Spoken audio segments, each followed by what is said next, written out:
Friends, ఈరోజు మనము భృగు బిందు గురించి తెలుసుకుందాం. భృగు బిందు అంటే దీన్ని ఫార్చునా పాయింట్ అంటారు, అలాగే డెస్టినీ పాయింట్ అంటారు.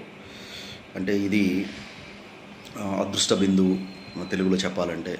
ఈ భృగు బిందువు ఏ విధంగా క్యాలిక్యులేట్ చేస్తారు? భృగు బిందువు రాహు ఉన్న డిగ్రీ, చంద్రుడు ఉన్న డిగ్రీ మధ్య వ్యత్యాసాన్ని 2తో డివైడ్ చేస్తారు. ఆ వచ్చిన నంబర్ని రాహు ఏ డిగ్రీలో ఉన్నాడో ఆ డిగ్రీకి కలుపుకొని దాన్ని భృగు బిందువుగా చెప్తారన్నమాట. సపోజ్ రాహు 30 డిగ్రీలో ఉన్నాడు, చంద్రుడు 10 డిగ్రీలో ఉన్నాడు అంటే రాహు సపోజు సింహరాశిలో ఉన్నాడు అంటే 170 డిగ్రీలో ఉన్నాడు. అలాగే చంద్రుడు వచ్చేప్పటికి మేషరాశిలో ఒక 20 డిగ్రీలో ఉన్నాడు. సో ఈ 170లోంచి 20 తీసేస్తే 150, 150లోంచి 150ని 2తో డివైడ్ చేస్తే 75. అంటే రాహు ఉన్న డిగ్రీ ఏదైతే ఉందో ఆ 170 డిగ్రీస్కి దానికి 75 కలుపుకుంటే అంటే 245 డిగ్రీలు వచ్చేప్పటికి ఈ 245 డిగ్రీలు ఏ రాశిలోకి వస్తుందో దాన్ని భృగు బిందు అంటారన్నమాట. అంటే రాహుకి చంద్రుడికి ఉన్న సమాంతర దూరంలో ఉన్న బిందువు అన్నమాట ఈ బిందువు.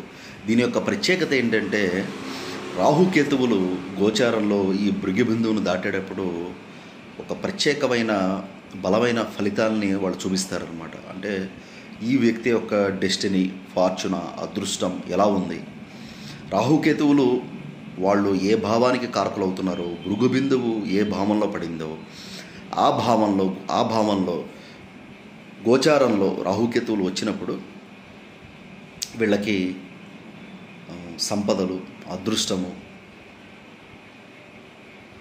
ఇవన్నీ కూడా కలిసి వచ్చే అవకాశం ఉంటుందన్నమాట. సో ఈ భృగు బిందువులోకి ఏ గ్రహం వచ్చినా, రాహుకేతువులే కాకుండా అంటే సహజ ధనకారకులు గురువు, అలాగే శుక్రుడు, బుధచంద్రులు, ఈ గ్రహాలు సంచారం చేసిన ఈ భృగు బిందువులో ఖచ్చితంగా వెల్త్ ఆపర్చునిటీస్ అంటే ధనానికి సంబంధించిన ధనం వచ్చే మార్గాల్ని, అవకాశాలని, ధనాన్ని ఇస్తాయన్నమాట ఈ గ్రహాలు. సో ఈ భృగు బిందువు కేవలం రాశి చక్రంలోనే మనం చూస్తామన్నమాట. ఇది